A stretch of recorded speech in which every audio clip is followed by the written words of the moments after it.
just after finishing Stephen Bartlett's book. In this book, he talks about the 5 buckets that we need to fill in life. 1, our knowledge. 2, our skills.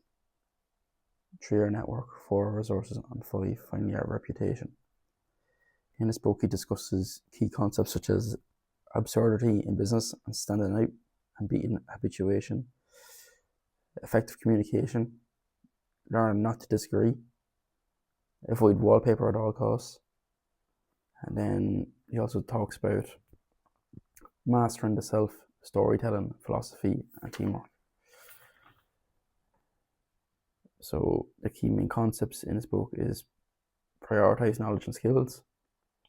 If you lose your network, you lose your resources, and if you lose your reputation, you still have your knowledge and skills, and they should be at the top of the pyramid in priority. Ask, don't tell, the question behavior effect. Ask powerful questions. If you want to get a great answer, ask a great question. That goes back to what Gary Keller taught us in The One Thing. Ask powerful questions to yourself. What would I do if I knew I wouldn't fail? Always prioritize your first foundation. So in the book, I believe it was Warren Buffett was speaking to a bunch of college students, and he was telling this story about how if he was given 1 car and he could only have it for the rest of his life, what would he do? And the message was quite clear.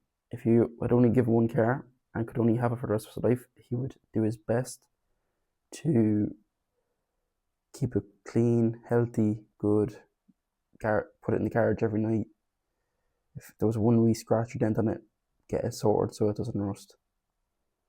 Then he brought it back to, we only get given 1 mind, 1 body in life, so do whatever you can to make sure it's intact, healthy, and good. Stephen Bartlett also discusses the topic of sweat the small stuff. A lot of people discuss the 80-20 Pareto principle, where 20% of the inputs will take care of 80% of the outputs.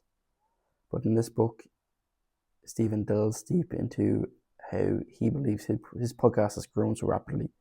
He does very minute things, such to the extent of before a guest comes on in the green room, the guest gets played their favourite music in order to calm them down, and hopefully that propels them on to have a positive podcasting session.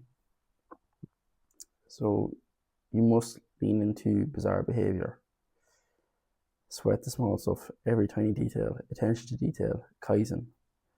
He also gives the anecdote of Toyota. Every small micro improvement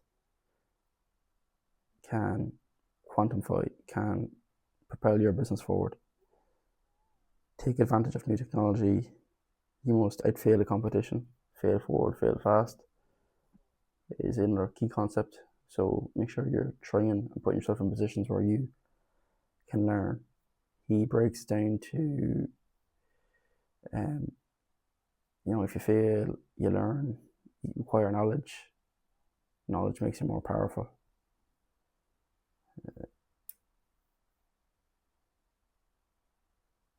So yeah, that's it.